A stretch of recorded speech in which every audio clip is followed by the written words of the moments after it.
ओम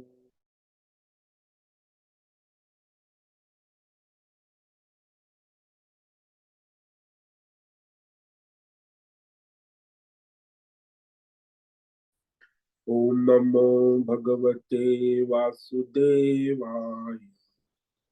ओम नमो भगवते वासुदेवाय। ओम नमो भगवते वासुदेवाय। ओम नमो भगवते वासुदेवाय। ओम नमो भगवते वासुदेवाय। ओम नमो भगवते वासुदेवाय। ओम नमो भगवते वासुदेवाय। ओम नमो भगवते वासुदेवाय। ओम ओम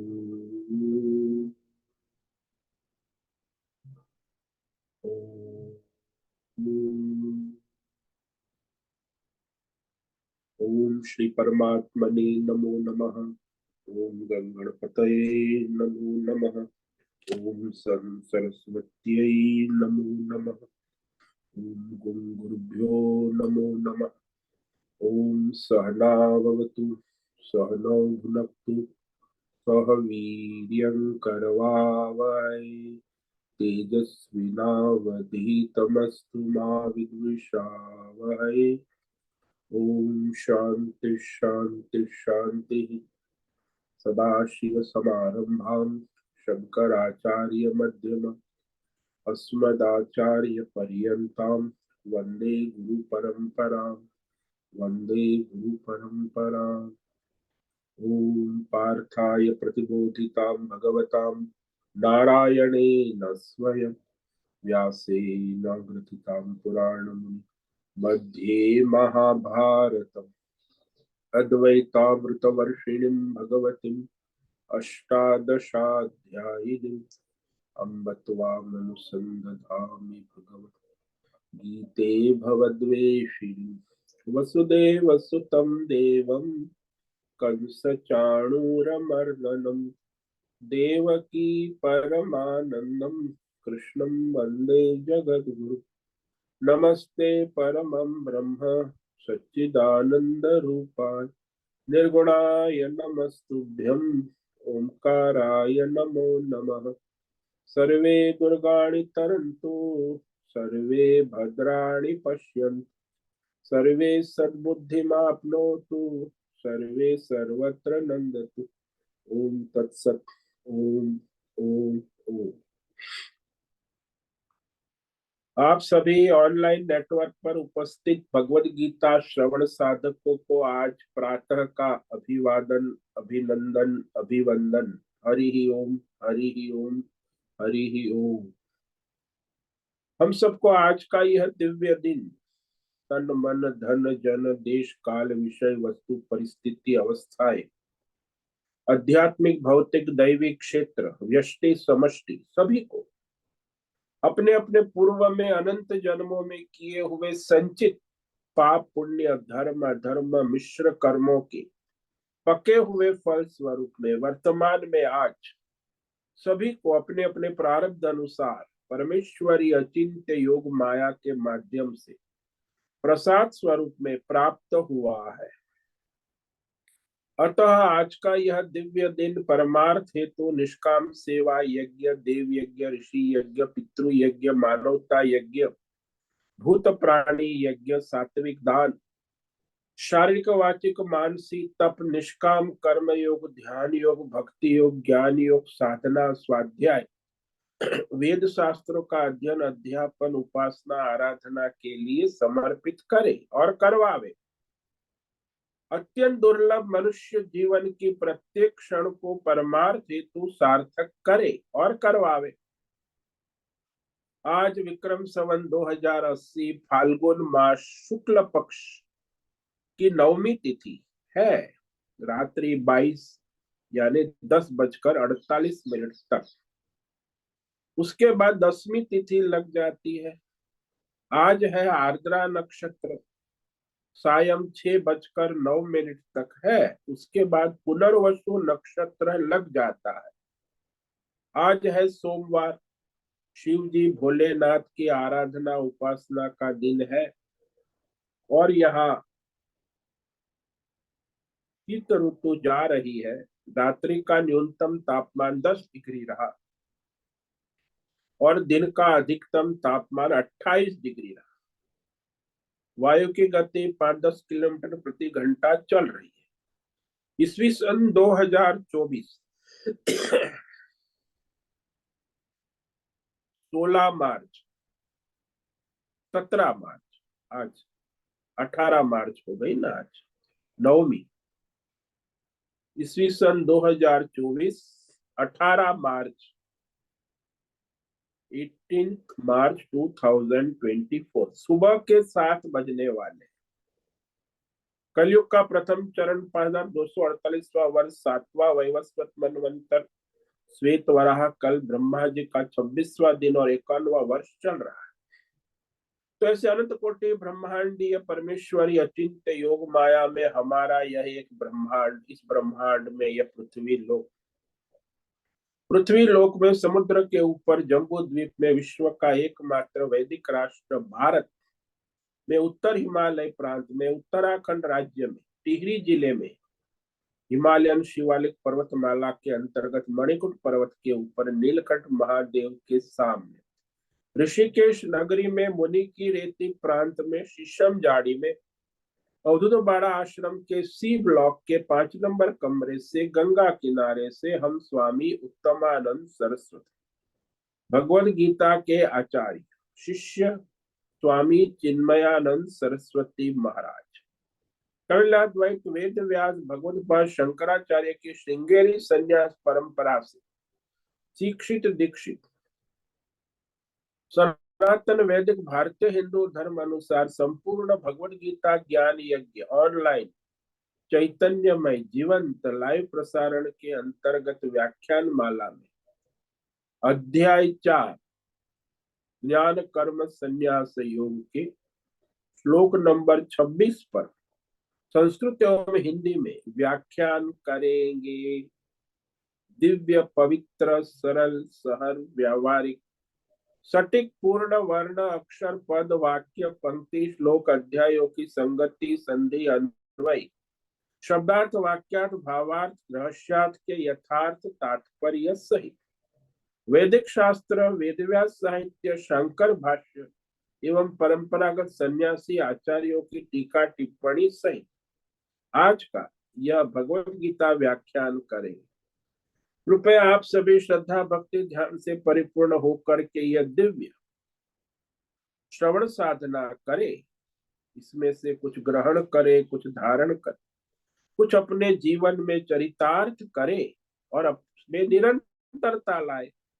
अपनी अपनी आध्यात्मिक भौतिक दैवी अशांति द्वंद्व मोह विक्षेपों से रहित होकर के और धार्मिक अशास्त्रीय भ्रम भ्रांतियों से रहित होकर के अपने अपने शरीर इंद्रिय प्राण मन वचन कर्म से एक रूप एकाग्र होकर के शुद्ध सात्विक सूक्ष्म भगवत विवेक बुद्धि करे। वेद शास्त्र एवं आचार्य परंपरा अनुसार विवेक बुद्धि करे।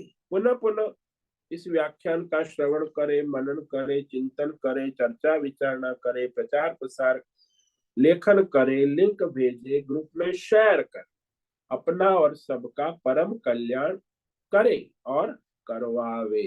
ओम तत्सत। ओम ओम ओम। तो हमने श्रीमद् भगवद गीता अध्याय 4 ज्ञान कर्म संन्यास योग के श्लोक नंबर 25 पर विचार किया था, जिसमें एक तो कर्म योग और दूसरा ज्ञान योगी दो यज्ञ के बारे में भगवान ने कहा। तो यज्ञ का अर्थ होता है यज धातु, आहुति देवताओं को देकर तृप्त करना, प्रसन्न करना, बढ़ाना। और योगी जो है जो परमात्मा से अभी जुड़ा नहीं है, परमात्मा से जुड़ना चाहता है। युज का मतलब होता है जुड़ना। जो परमात्मा के जुड़ना चाहता है उसे योगी कहते हैं। तो यहाँ एक योगी जो परमात्मा से जुड़ा हुआ है वो ज्ञान योगी है, और जो परमात्मा से जुड़ना चाहता है वह कर्म योगी है।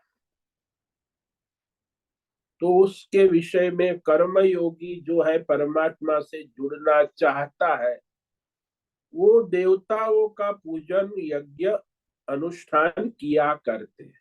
ये कह रहे हैं दैवमेवा परे यज्ञम योगिन पर्युपासते ब्रह्माग्नाव परे यज्ञम यज्ञेनैवोपजुह्वति। तो जो कर्म योगी है, जो परमात्मा से जुड़ना चाहता है,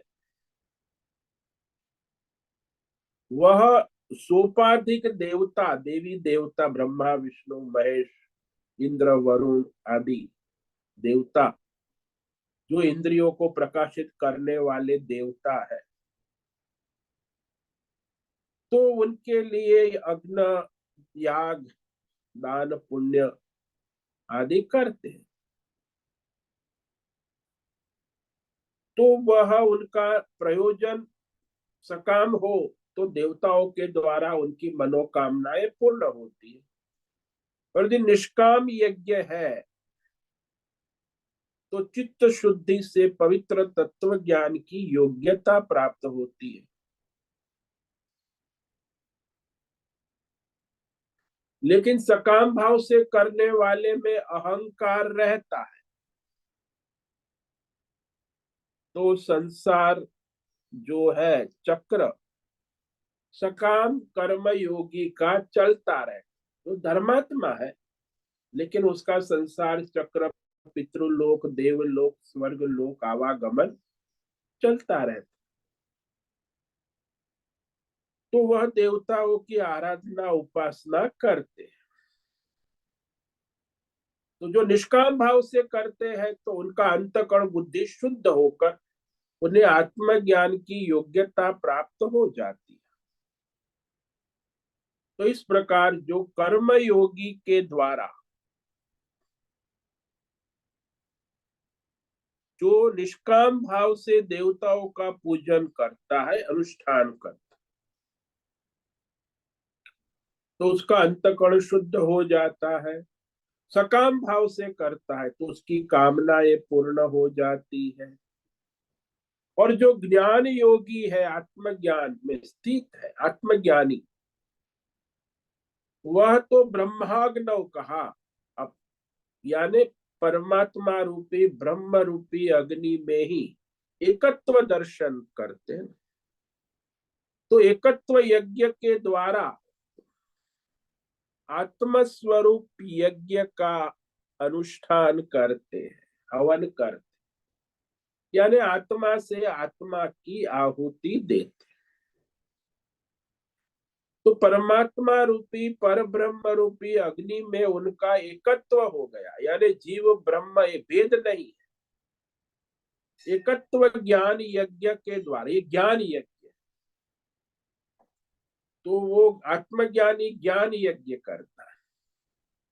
वो ज्ञान यज्ञ के द्वारा आत्मस्वरूप यज्ञ का हवन आहुति आत्मा में देते हैं।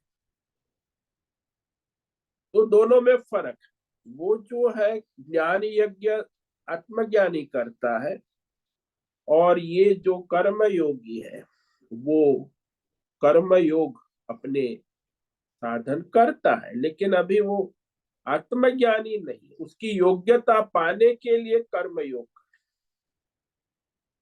तो ज्ञान योगी जो है वो योग्यता पा चुका है, ज्ञान में स्थित है, इसलिए वो जो कुछ भी करता है वो परमात्मा में आहुति पड़ती है। अब जो है भगवान योग साधना के द्वारा वैदिक यज्ञ, ये सारे जो अभी भगवान 13 यज्ञ कहने जा रहे हैं, तो इसके द्वारा मनुष्य अपना अंतकरण शुद्ध कर बुद्धि शुद्धि के द्वारा परमार्थ ज्ञान की योग्यता प्राप्त कर सकते। यानी मुमुक्षु साधक निष्काम योगी परमार्थ के योग्य कैसे बनता है? तो ये सारे यज्ञ है जो शुद्धि का साधन है, अंतकरण शुद्धि के साधन। श्रोत्रादीनिन्द्रियाण्यन्ये संयमाग्निषु जुहते शब्दादीन् विषयान्यन्य इंद्रियाग्निषु जुहते। ये सारे कर्म योग है, वैदिक यज्ञ है, साधना है, तप। तो जो कर्म योगी है, निष्काम कर्म योगी, जिसका लक्ष्य परमात्मा है, मोक्ष है। एक होता है मुमुक्षु, जिसका लक्ष्य मोक्ष है, वो निष्काम योगी है। और जिसका लक्ष्य संसार है, कामना है, भोग है, तो सकाम कर्म योगी है, धर्मात्मा है। तो यहाँ ये जो निष्काम कर्म योगी है, मुमुक्षु है, जिसका लक्ष्य परमार्थ है केवल, वो इस प्रकार के यज्ञ करते हैं। कौन सा यज्ञ है? इंद्रिय संयम रूपी यज्ञ। तो जो 5 ज्ञानेन्द्रिय और 5 कर्मेंद्रिय है, उसको संयम रूप योग अग्नि में आहुति किया करते। संयम अग्नि शुचुव।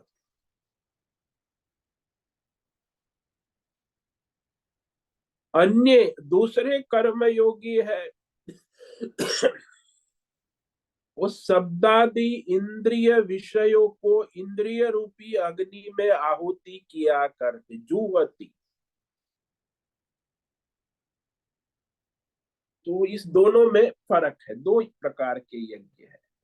एक है संयम यज्ञ, इंद्रिय संयम यज्ञ, और एक है प्रसाद यज्ञ, भोग प्रसाद। इंद्रियों में जो है वो सारे विषय जो है वो इंद्रिय रूपी अग्नि को अर्पण किया जाता, यानी प्रसाद यज्ञ। तो पहला यज्ञ यहाँ कह रहे हैं भगवान, संयम यज्ञ।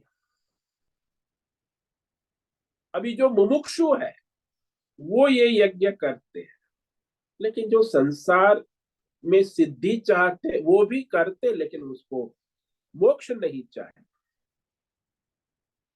तो ये योगी जो यहाँ कह रहा है भगवान, वो योगी कर्म योगी मुमुक्षु,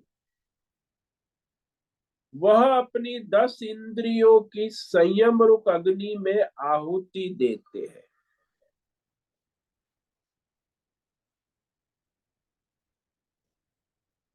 तो यहाँ आंख नाक कान जिह्वा त्वचा हाथ पैर की जो क्रिया है,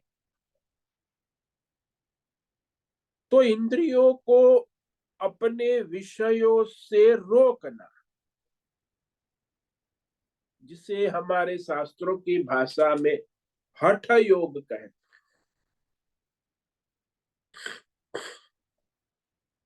रोक देना, इंद्रिय को अपने विषय में जाने ना देना, इंद्रिय के स्तर पर उसे रख देना। तो यह बाह्य भौतिक यज्ञ है। आप देख सकते हैं, आप बाह्य भौतिक रूप से इस यज्ञ को संपन्न कर सकते।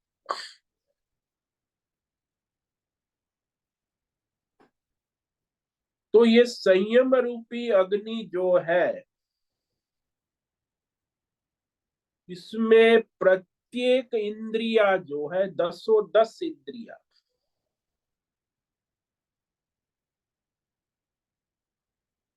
की आहुति करते हैं। यानी प्रत्येक इंद्रियों का संयम नियम धर्म शास्त्र परंपरा अनुसार विवेक पूर्वक करते।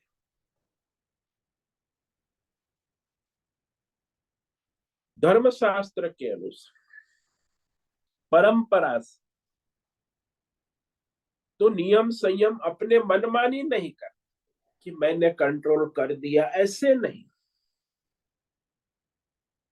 निष्काम भाव से धर्म शास्त्र के अनुसार विवेक बुद्धि से अपने इंद्रिय मन को संयमन नियमन कर।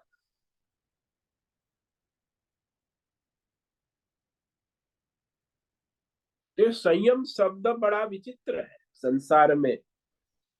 संयम जो है अंतकरण की बुद्धि की वह विवेक स्थिति को कहते।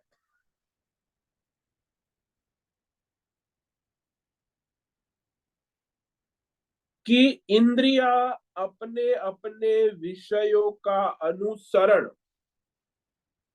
विवेक पूर्वक शास्त्र अनुसार परंपरा से करती, यानी अपनी मनमानी नहीं करती। इसको शास्त्र की भाषा में प्रत्याहार कहते, प्रत्याहार।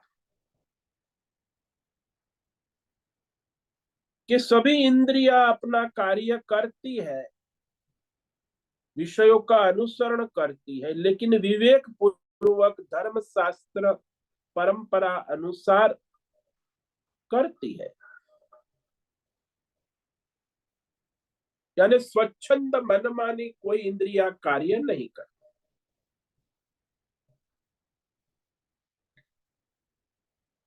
तो ये सारी इंद्रिया वैसे तो स्वभाव से बहिर्मुख है, अपने अपने विषयों की ओर दौड़ती रहती है। आंख रूप देखती है, कान स्पर्श शब्द सुनने को तत्पर है, रसेंद्रिय स्वाद लेने, सब बहिर्मुख है, बाहर की ओर दौड़ती है, बहिर्मुखी। अब वो बहिर्मुख तो उसका स्वभाव है ही, लेकिन उसे अपने परमार्थ हेतु धर्म शास्त्र परंपरा अनुसार संयम नियमन करना, ये संयम यज्ञ है।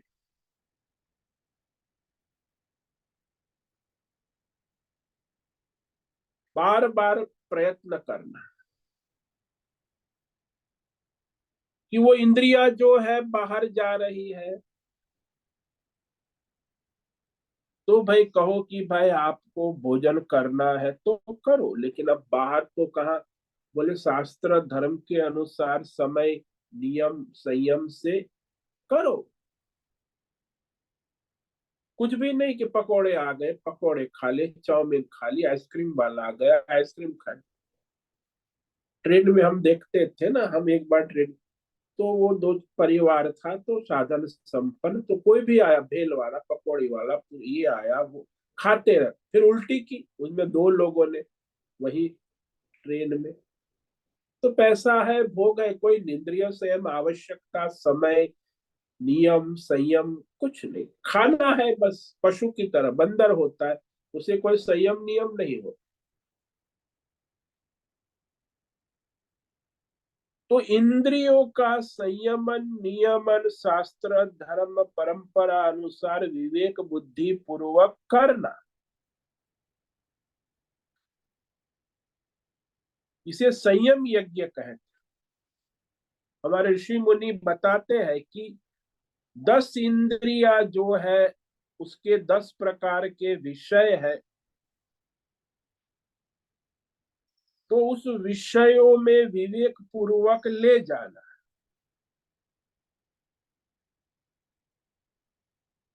तो मनोवृत्ति जो है वो स्वच्छंद नहीं है, स्वतंत्र नहीं, शास्त्र धर्म समय की मर्यादा का पालन करके चलती।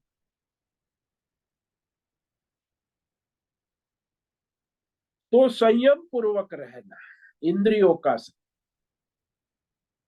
10 इंद्रिया है, तो 10 इंद्रियों को अपने अपने विषय मिलते ही रहते, क्योंकि सब तैयार है अपने अपने स्थान में, चंचल है, विक्षिप्त है, बहिर्मुख है। अब वो जाएंगी अपने अपने, लेकिन वहां उसे नियमन करना, संयमन करना।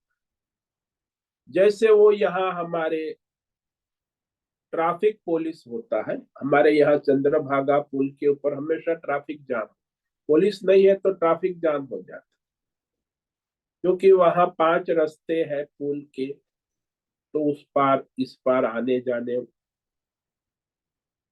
अब वहां यदि ट्रैफिक पुलिस नहीं है, नियम संयम से नहीं रखते हैं, तो सभी जाम, फिर आधा घंटा सब खड़े रहते, फिर पुलिस आता है, फिर वो जाम खुलता है। ऐसे ही मनुष्य जीवन में भी ट्रैफिक जाम हो जाए। जिसके जीवन में नियम संयम नहीं है, उसका शारीरिक मानसिक स्वास्थ्य गड़बड़ा जाए।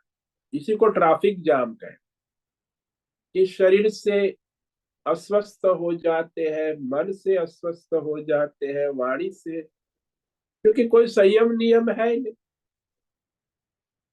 एक बड़े डॉक्टर का आप इंटरव्यू देख रहे थे, उस डॉक्टर ने कहा कि इन दिस वर्ल्ड 90% बीमारियां गलत लाइफस्टाइल, यानी नियम संयम जानते हुए भी उसका पालन न करना, स्वच्छंद खान पान, उठना बैठना, सोना जागना, कोई शास्त्र धर्म का नियम जानते हुए भी नहीं करना, और फिर कहता अरे मुझे डायबिटीज हो गया, मेरी किडनी काम नहीं करे, डायलिसिस करो, मेरा बीपी हाई है, मेरा किडनी फेल है, कोलेस्ट्रॉल, अरे सब बकवास। क्यों?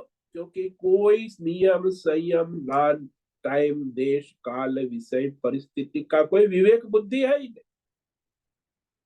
शास्त्र ज्ञान भी है, सत्संग जानता है, फिर भी नहीं करते, यानी लाइफस्टाइल अनिश्चित है, यानी कोई संयम नहीं है।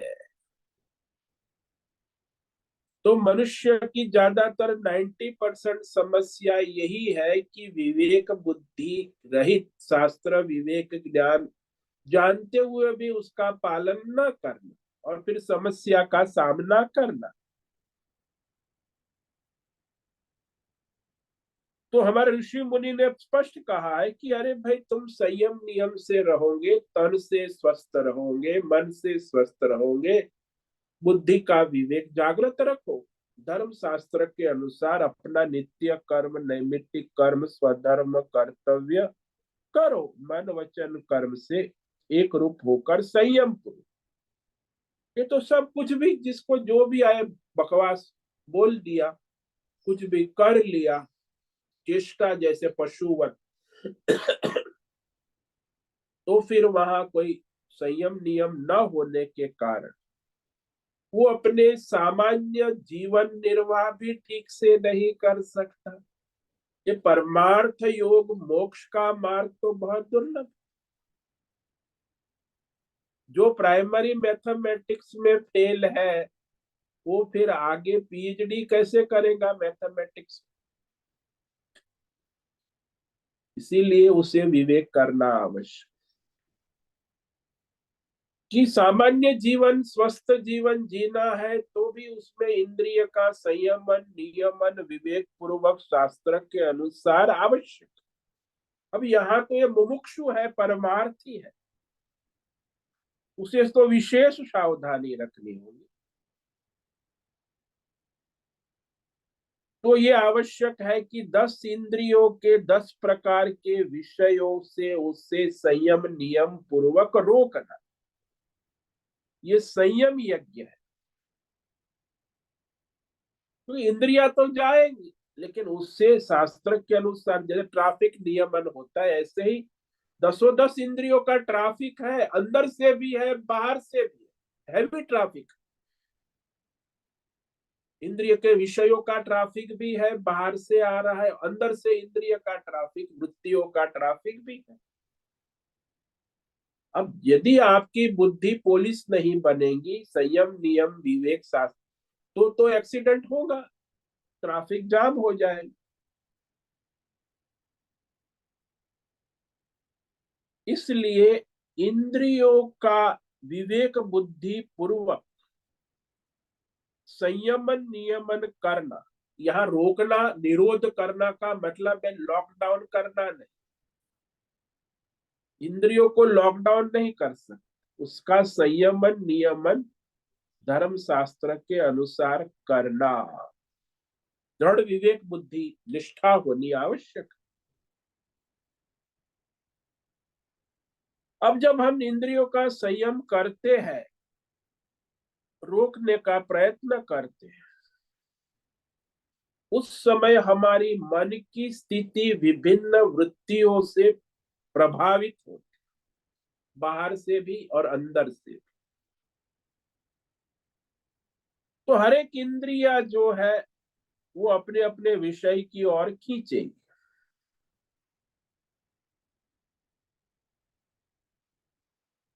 अब वह 10 इंद्रिया जो है उसको खींचातानी मनोवृत्ति के द्वारा हो। जैसे एक राजा है, उसकी 10 रानियां हैं, तो 10 रानियां है तो फिर 10 रानियां उसको खींचेंगी अपने अपने ढंग से, तो राजा परेशान हो जाए। अब उसको टाइम टेबल संयम नियम उनके सबके धर्म बता तो कोई अपना काम करेंगी, नहीं तो नियम संयम नहीं होगा तो इंद्रिया कभी भी कुछ भी करेंगी। तो वहां समय का, स्थान का, विषयों का, देश काल का कोई विवेक नहीं है। तो नियम संयम में कौन सा देश है, कौन सा काल है, क्या विषय है, क्या आवश्यकता है, धर्मशास्त्र क्या कह रहा है, धर्म नियम के अनुसार वर्तमान परिस्थिति में काल में आवश्यकता क्या है, ये सब विवेक बुद्धि कर सकती, इंद्रिया नहीं कर सकती, मन भी नहीं कर सकता। वो भी वृत्ति है, वो इंद्रियों के साथ जुड़ा हुआ है, केवल बुद्धि ही। तो संयम जो है वो इंद्रिय और मन का नहीं, बुद्धि का विवेक है।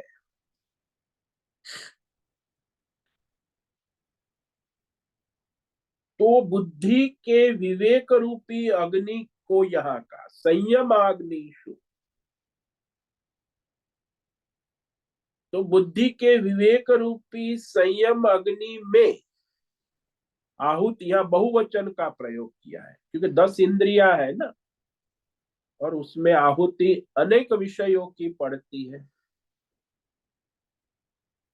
तो आहुति को विवेक पूर्वक प्रक्षेप करना, डालना, कुछ भी आ गया कैसे भी नहीं, प्रक्षेप यानी आहुति अर्पण करना। इंद्रियों के अपने अपने विषयों को विवेक पूर्वक आहुति अर्पण कर। रसन इंद्रिय कहे कि मुझे खाना है, चक्षु इंद्रिय कहे मुझे रूप देखना है, तो उसमें विवेक कर। खाना है तो फिर रसन इंद्रिय तो सब कुछ खाने को तैयार है, तो उससे कहे कि शास्त्रों में कहा है धर्म के अनुसार सात्विक खान पान समय से करो। रसन इंद्रिय को कहा है कि आधा पेट भोजन करो, आधा पेट जलवायु के लिए खाली रखो। अब शास्त्र का विवेक करते हुए वह रसनेन्द्रिय तो तैयार है, भाई बफे डिनर है, विवाह है, और उसमें तो हर एक आइटम, 5 मिठाई है, 5 सब्जी है, 5 दाल है, 5 प्रकार के पकवान है, तो क्या करेंगे। तो वहां वो विवेक बुद्धि काम करती है। तो अविवेक पूर्वक आहुति डालना, तो विषयों की आहुति इंद्रियों में पड़ती है, जो संयम नियम पूर्वक पड़ती है उसे संयमा यज्ञ कहा। तो पूरी सावधानी होना आवश्यक। थोड़ी भी लापरवाही करोगे तो इंद्रिया अपने विषय में कूद जाए।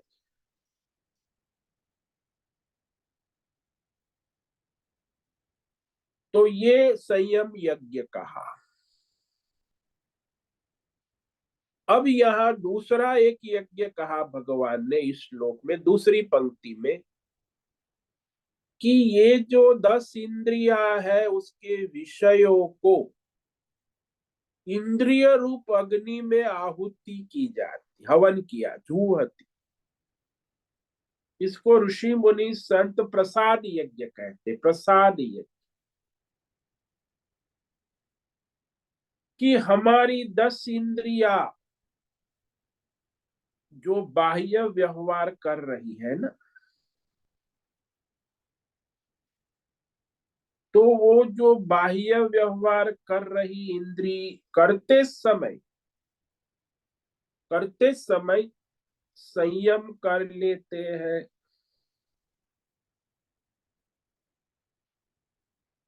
और उसे परमार्थ में लगाते। तो धर्मशास्त्र परंपरा के अनुसार उस समय इंद्रिय का विषयों का संयोग होते समय उसका संयम नियम कर लेते। जैसे हमारे सनातन धर्म में एक वल्भाचार्य संप्रदाय, ये पुष्टि मार्गीय जो है संप्रदाय, जिसको कृष्ण हवेली कहते, वहां कृष्ण को सब अर्पण किया जाए। तो वहां 10 इंद्रियों की जो आहुति पड़ती है वो भगवान कृष्ण को अर्पण किया जाता है। तो सुबह से उठते हैं भगवान, रात को सोते हैं, तब तक उनके सारे इंद्रियों के व्यापार भगवान श्री कृष्ण को अर्पण किए जाते हैं।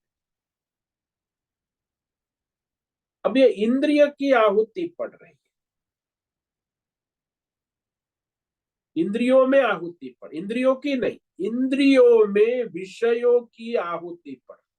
अपने अपने विषय, आंख से भगवान कृष्ण का रूप दर्शन हो रहा है, कान से भगवान का भजन गीत संगीत हो रहा है, नाक से भगवान को चढ़ाया सुगंध सेंट आ रहा है, जिह्वा से भगवान को चढ़ाया हुआ प्रसाद भोग हो रहा है, स्पर्श हो रहा है भगवान के चरणों का, पैर से भगवान के लिए नाचा जा रहा है, हाथ से भगवान की सेवा हो रही है, वाणी से भगवान का नाम स्मरण हो रहा है। यानी सभी इंद्रियां भगवान में लगती है। शास्त्र भगवान में ऐसा शास्त्र नियम के अनुसार कुछ भी नहीं करती। जो शास्त्र में नियम संयम धर्म शास्त्र के अनुसार विवेक पूर्वक सभी इंद्रियां भगवान में लग। आप गए होंगे जब कोई हवेली में, कोई वल्लभ संप्रदाय की कृष्ण हवेली में, तो वहां ये आपको देखने को मिलेगा। कभी भी चले जाओ वहां इस प्रकार का इंद्रियों के सारे विषयों की आहुति इंद्रियों में पड़ती।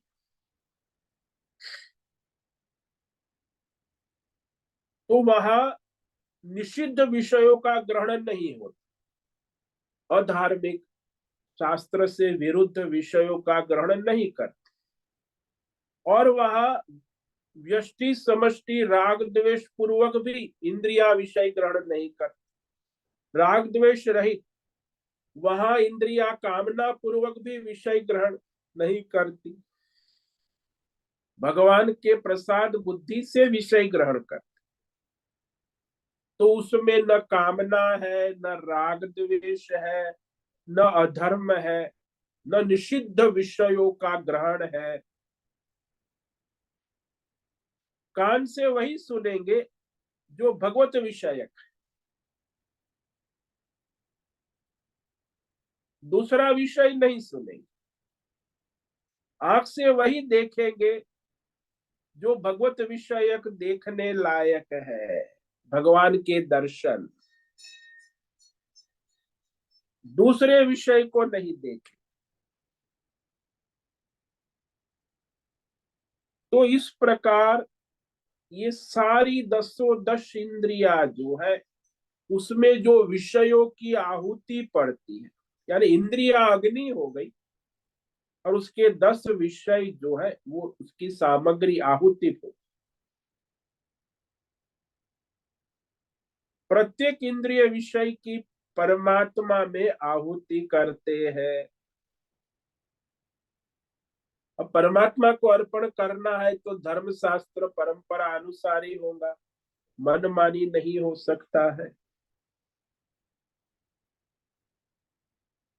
और इस प्रकार वह आहुति पड़ती रहती है सुबह से लेके शाम तक, सोने तक। तो सारे विषय इंद्रिय रूपी अग्नि में हवन यज्ञ होता है, यानी प्रसाद यज्ञ होता है।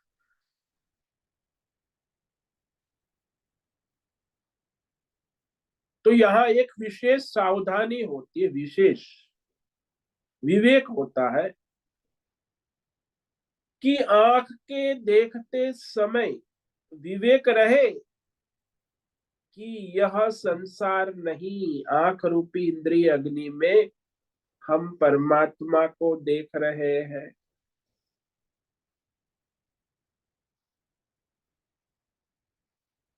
तो संसार के विषय भोग बुद्धि नहीं है, भगवत बुद्धि, शास्त्र धर्म बुद्धि है। तो वह जो आहुति हो रही है, इंद्रिया अग्नि हो गई, और उस इंद्रिय अग्नियों में जो भगवत आहुति वेद शास्त्र धर्म के अनुकूल विषयों की ही आहुति हो, कुछ भी मनमानी नहीं हो। उसमें भी विषयों की आहुति कभी भी नहीं होती, उसका समय देश काल का भी पालन होता है। इस समय ये आहुति पड़, सोने के समय फिर वो श्रवण की, भजन की, भगवान के गीत की आहुति नहीं। तो हर समय का भी ध्यान रखा जाता है, सुबह उठने का, नहाने का, खाने का, समय से सब हो। ये भी संयम है, टाइम मैनेजमेंट। कोई भी कर्म इंद्रिय की आहुति कभी भी कहीं भी नहीं पड़ती, कोई समय होता है उसका निर्धारित शास्त्र विधि अनुसार।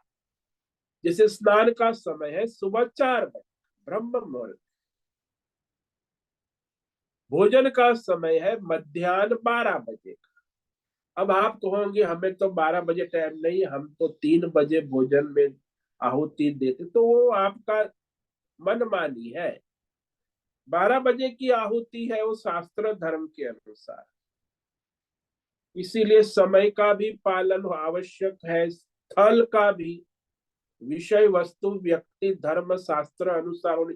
अभी आप चोरी का माल आहुति देते हैं तो वो आहुति नहीं, धर्म के अनुसार कमाया हुआ शास्त्रीय आहुति दे सकते, तो यज्ञ होता। तो सभी पहलुओं का ध्यान रखना आवश्यक है, तन मन धन जन, आसपास देश काल विषय वस्तु व्यक्ति परिस्थिति अवस्था। कभी भी कुछ भी इंद्रियों को विषय अर्पण नहीं किया जाता है, उसका विवेक होना आवश्यक है। तो आहुति जिस चीज की जाती है वह धर्म शास्त्र अनुसार सात्विक शुद्ध है या नहीं, इसका विवेक होना आवश्यक है। यह देख जान कर ही हम उस सामग्री की आहुति हवन करते, यानी विषयों को इंद्रियों में अर्पण करते। तो विषय सामग्री इंद्रियों को अर्पण करने में सावधानी। ऐसा नहीं कि बाजार से ले आए घी और उसने देखा कि अरे ये तो घी तो बहुत महंगा है, तो सरसों का तेल है, इसी से हवन कर देते हैं। बोले बीच में फायदा भी हो जाएगा, कहाँ 500 रुपये का घी और कहाँ 150 रुपये का सरसों का तेल, आहुति हो जाएगी। वो नहीं चले, आहुति घी से ही पड़ती। तो दूसरी वस्तु पड़ी हुई है तो वो आहुति अर्पण नहीं हुई। तो वहां उचित आहुति उचित समय में उचित रूप से देना, ये यज्ञ। कुछ भी कभी भी देना, ये यज्ञ नहीं। तो चाहे कोई भी इंद्रिय विषय का भोग अर्पण कर ले, ये तात्पर्य नहीं है। तात्पर्य है शास्त्र के अनुसार ईश्वर समर्पित भाव से जो उचित समय पर उचित स्थान में उचित विषय अर्पण करना, उसमें भी कोई राग द्वेष कामना वासना ना हो, और उस तरह इंद्रियों को अपना विषय अर्पण करना। इंद्रियों से विषय ग्रहण के अंदर ये विवेक रूपी यज्ञ होना आवश्यक। तो ऐसी विवेक दृष्टि परमार्थ दृष्टि से इंद्रिय को अपने अपने शब्द स्पर्श रूप रस गंध की आहुति देना, ये यज्ञ है। यानी प्रसाद बुद्धि से, विवेक बुद्धि से, कभी भी कुछ भी इंद्रियों को नहीं देना, कहीं भी कभी भी कुछ भी। आज तो सब फ्री स्टाइल, सब डेवलप, और फिर कभी भी कहीं भी अस्पताल, डॉक्टर, हॉस्पिटल, दवाई भी तो लेना है। तो ये सब फ्री स्टाइल जीवन जो है, स्वतंत्र, वो स्वच्छंद जीवन यहाँ नहीं। यहाँ धर्म के अनुसार स्वतंत्रता है, शास्त्र के अनुसार स्वतंत्रता। विवेक बुद्धि जागृत होनी चाहिए। यदि विवेक बुद्धि नहीं है तो फिर मन इंद्रिय अपना मनमानी और इंद्रिय अपनी मनमानी करेगी, फिर आप बर्बाद, गुलामी करो। तो बुद्धि का विवेक पूर्वक उपयोग करना आवश्यक, तभी यज्ञ होगा। तो परमार्थ दृष्टि से जो भी करने योग्य विवेक रूपी अग्नि में आहुति देना है।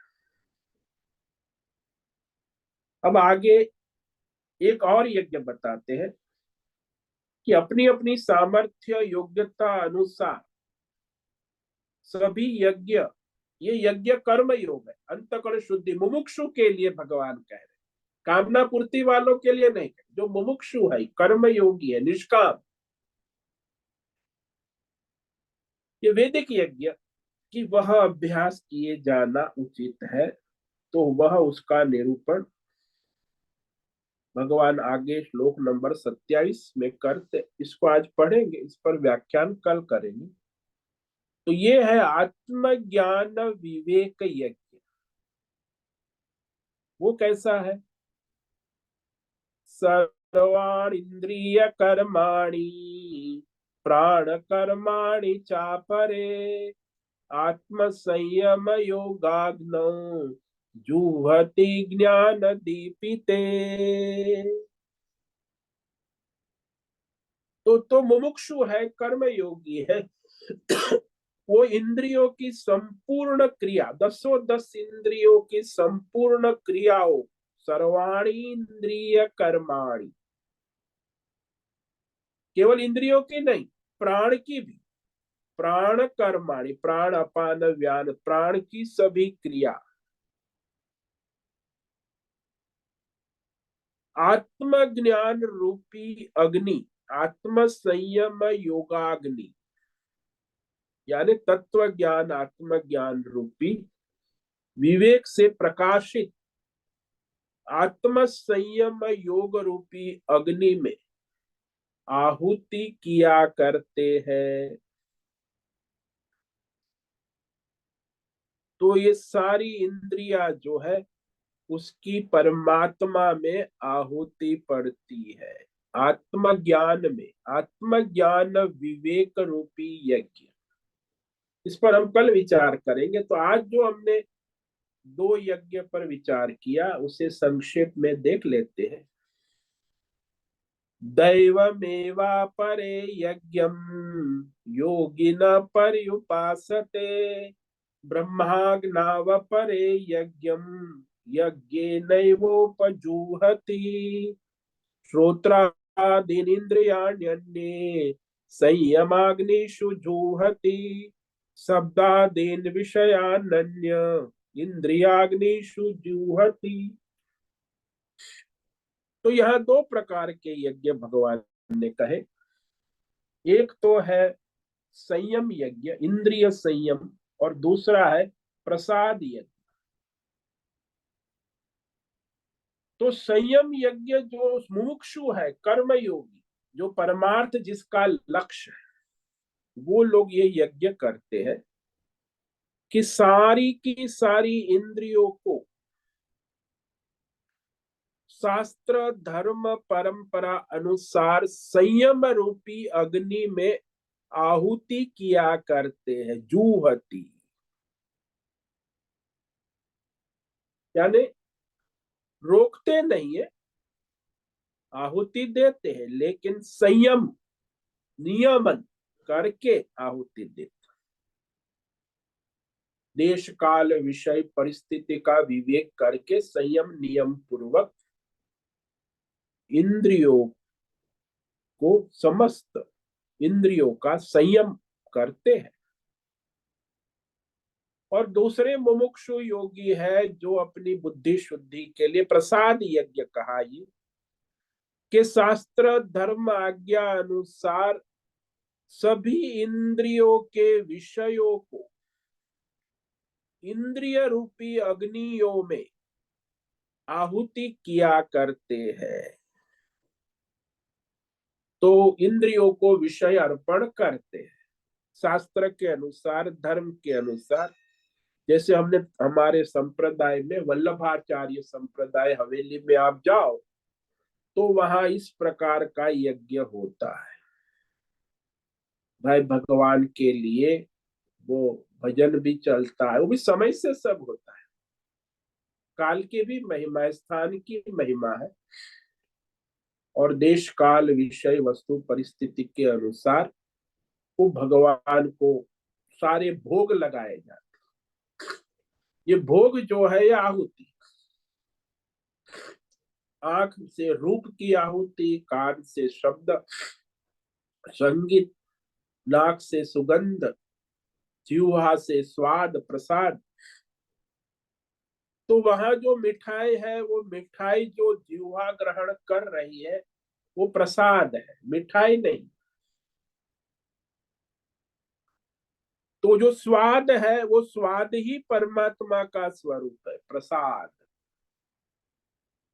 तो ऐसा यज्ञ करते हैं।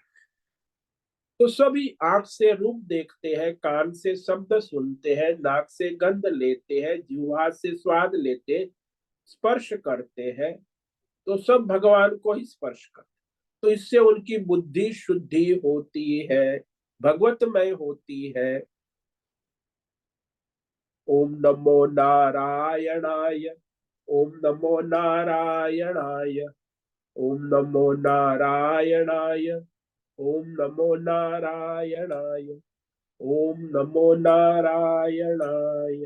कायेन वाचा मनसेन्द्रियेण वा बुद्ध्यात्मना वा प्रकृते स्वभाव करोमि अद्य सकलं परस्मै नारायणायेति समर्पयामि। ओम सर्वे भवन्तु सुखिनः, सर्वे सन्तु निरामयाः, सर्वे भद्राणि पश्यन्तु, मा कश्चित् दुःखमाप्नुयात्, अस्तु मा सद्गमय, तमसो मा ज्योतिर्गमय, मृत्योर्मा मृतंगमय। ओम पूर्णमद पूर्णमिदं पूर्णात् पूर्णमुदच्यते, पूर्णस्य पूर्णमादाय पूर्णमेवावशिष्यते। ओम शांति शांति शांति। शंकरं शंकराचार्यं केशवं बादरायणं सूत्र भाष्य कृतौ वंदे भगवन्तौ पुनः पुनः। ईश्वरो गुरुरात्मेति मूर्ति भेद विभाग व्योमवद् व्याप्त देहाय दक्षिणामूर्तये नमो। ओम गुरुभ्यो नमो नमः। ओम तत्सत् ब्रह्मार्पणमस्तु। ओम ओम ओम।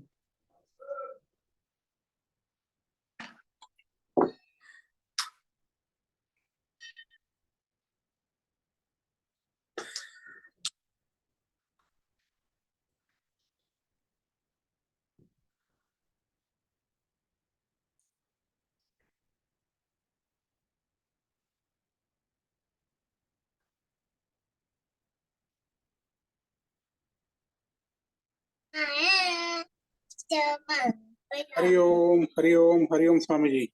हरिओम। बोलो बद्रेश। स्वामी जी, यहाँ इंद्रियों का संयम में तो विवेक का ही प्राधान्य है ना, मूल तो विवेक ही। हाँ, शास्त्र के अनुसार, धर्म के अनुसार बुद्धि का दृढ़ विवेक हम्म। चलेगा, देखेंगे चाल से फाव से गम से, ये नहीं चलेगा। हम्म।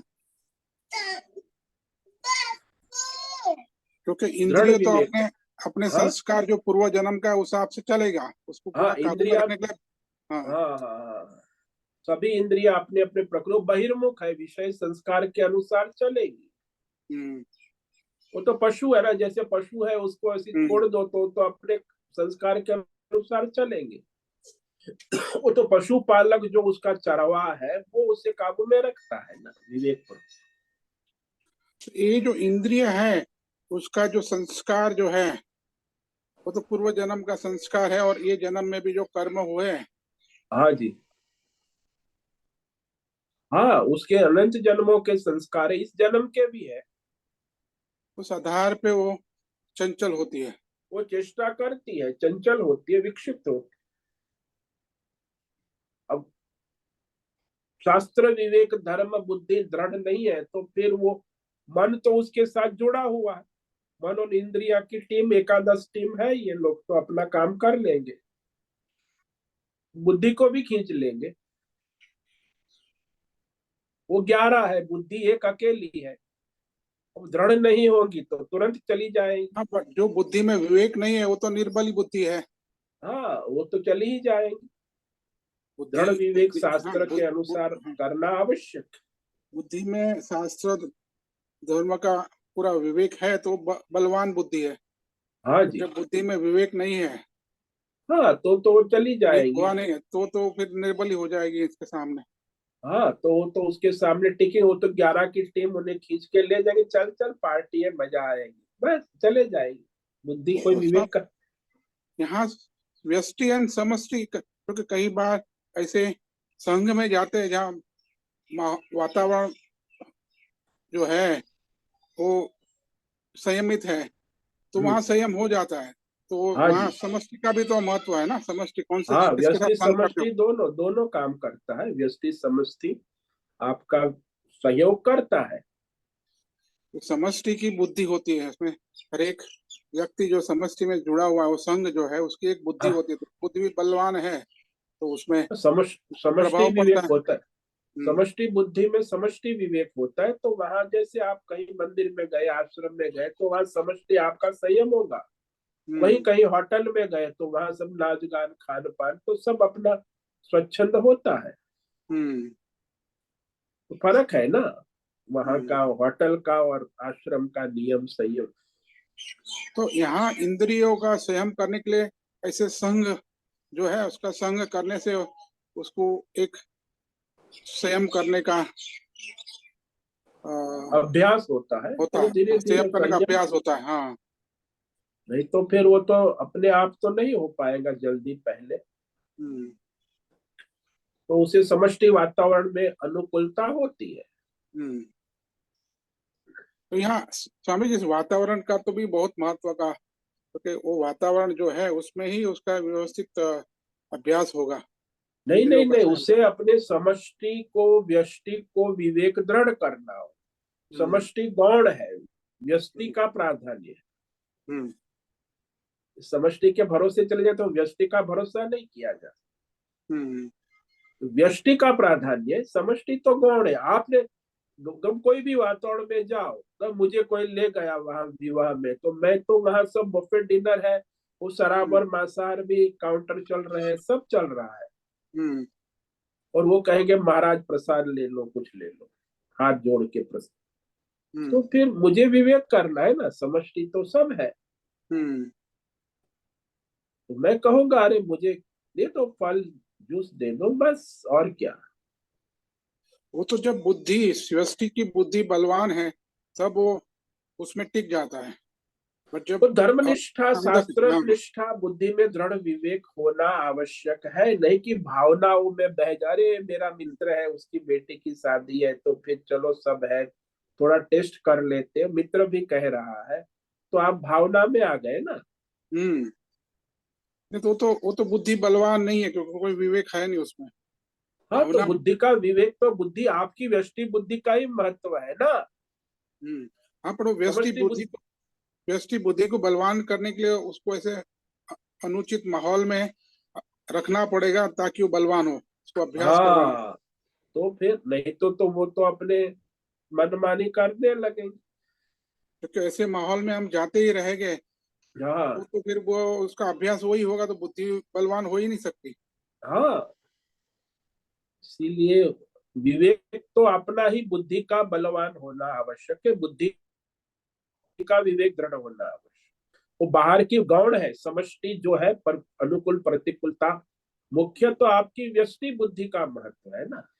हाँ, व्यष्टि का महत्व है समझिए, पर उसका अभ्यास करने के लिए तो वहाँ उसको यहाँ माहौल में जाएगा जहाँ बुद्धि बलवान है।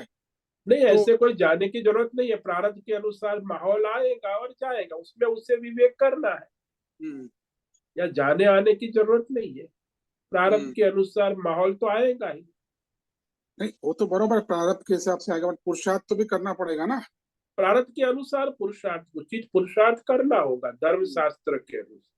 हम्म प्रारब्ध तो है, लेकिन पुरुषार्थ जो है वो धर्म है, विवेक बुद्धि है। हम्म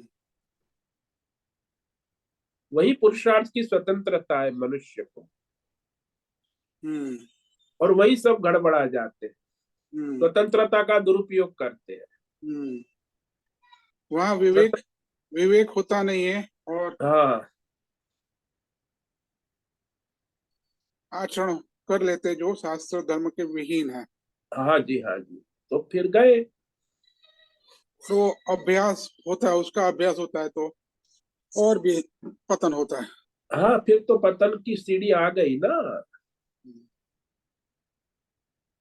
तो वो जो विवेक बुद्धि से विवेक पूर्वक जो इंद्रियों का संयमन नियमन होना आवश्यक। कुछ भी परिस्थिति हो तो कहीं भी कुछ भी फिर मनमानी करने की आदत पड़ जाती है ना, फिर बुद्धि विवेक भी करना बंद कर देती। हम्म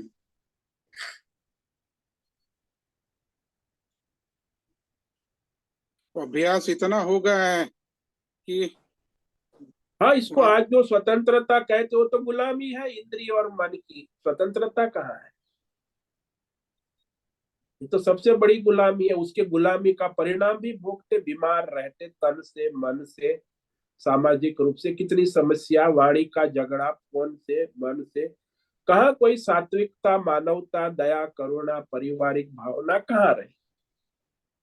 ये तो स्वच्छंद गुलामी है ना, इंद्रिय और मन की गुलामी। और आजकल तो बाहर से और अंदर से उसका चलता ही रहता है प्रवाह। इंद्रिय विषय 10 है और उसके करोड़ों विषय का प्रवाह चलता रहता है, अंदर से भी आता है बाहर से भी आता है। तो फिर वो स्वतंत्र है ना, सबकी स्वतंत्रता का वो लोग दुरुपयोग करते, वो स्वतंत्रता संयम के लिए नहीं कि भोग के लिए। मनुष्य को स्वतंत्रता है।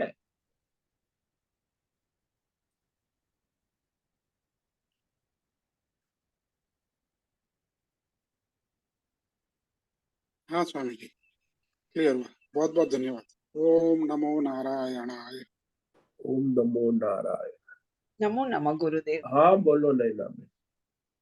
आपका आज का बहुत धन्यवाद। मैं बहुत आभारी हूँ। मैं हवेली जाती हूँ पर यही समझती थी कि ये लोग तो बहुत मजा करते हैं, बहुत आनंद करते हैं, पर उनका इतना गूढ़ रहस्य है वो आपके द्वारा समझ में आया। और मैं हाँ, तो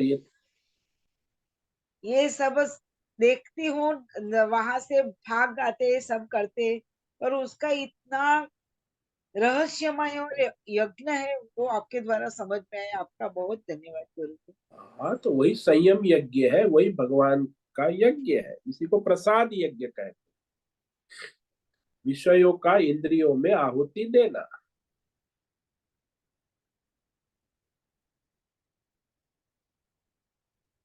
हमारी दृष्टि वहां तक जाती ही नहीं थी। हाँ, तो दृष्टि तो शास्त्र पढ़ोगे तब जाएगी ना, ऐसे थोड़ी अपने आप जाए। बहुत धन्यवाद गुरु। ओम नमो नारायण। ओम नमो नारायण। तो आज का समय पूरा हो गया। सभी साधकों को ओम नमो नारायणाय। सबको ओम नमो नारायण। ओम सभी नमो नमो नारायणाय स्वामी सभी को ओम नमो सभी ओम साधकों नमो को नारायण। आज का नारायण स्वामी ओम जी। नमो ओम नमो नारायणाय। नारायण। ओम नमो नारायणाय। उससे निवेदन है आज का सत्संग ओम पूर्ण नमो कर। नारायण स्वामी जी। ओम नमो नारायणाय। आज का यह दिव्य सत्संग हम यही पूर्ण करते हैं। सभी साधकों को ओम नमो नारायणाय। ओम नमो नारायणाय। नारायण।